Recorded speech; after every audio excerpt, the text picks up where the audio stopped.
في يوم من أيام سنة 1891 ولد طفل في قرية صغيرة اسمها طنبارة بمحافظة المنوفية. محدش كان يعرف إن الطفل ده هيبقى يوم من الأيام رائد فن النحت في مصر، الفنان الكبير محمود مختار. من وهو صغير كان عنده شغف غريب بالحجر والطين، كان بيقعد بالساعات يشكل تماثيل صغيرة بيده كأنه بيكلم الحجارة ويحكيها عن أحلامه. لكن الدنيا ما كانتش سهلة، أسرته كانت بسيطة جدا، والفن وقتها ما كانش له تقدير زي دلوقتي. بس محمود كان مؤمن بنفسه. سنة 1908 وهو لسه شاب دخل مدرسة الفنون الجميلة اللي كانت لسه مفتوحة حديثا، وهناك لفت أنظار أستاذه الفرنسي جيوم لابلان اللي شاف فيه موهبة مختلفة. ومن هنا بدأت رحلة مختار الحقيقية.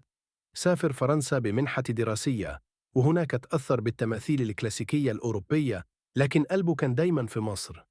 كان بيحلم يعمل فن مصري خالص، فن يحكي عن الشعب، عن التراب والنيل، عن الحلم اللي جوه المصريين. وفي باريس نحت تمثاله الأشهر نهضة مصر، التمثال اللي بيجسد فتاة مصرية بتزيح غطائها وهي واقفة جنب تمثال أبو الهول، مشهد رمزي بيحكي عن صحوة الأمة المصرية بعد سنين من الاحتلال. التمثال لما اتعرض في باريس العالم كله اتكلم عنه، لكن مختار مرتاحش إلا لما شاف التمثال بيتنصب فعلا في ميدان رمسيس سنة 1928 قدام كل المصريين. اللحظة دي كانت تتويج لحلم عمره، وكان التمثال ده سبب في إنه يتلقب برائد فن النحت المصري الحديث.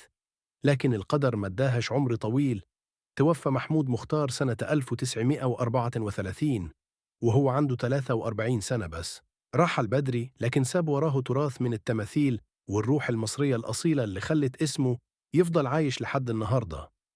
ولو مريت يوم من الأيام عند متحف محمود مختار في القاهرة، هتحس إنك بتسمع صوته وسط أعماله بيقولك الفن مش بس جمال، الفن هو روح بلد. وفي النهاية، ما تنساش تعمل لايك واشتراك في قناة أبولو علشان دايما تعرف حكايات أعظم الفنانين اللي خلدوا اسم مصر.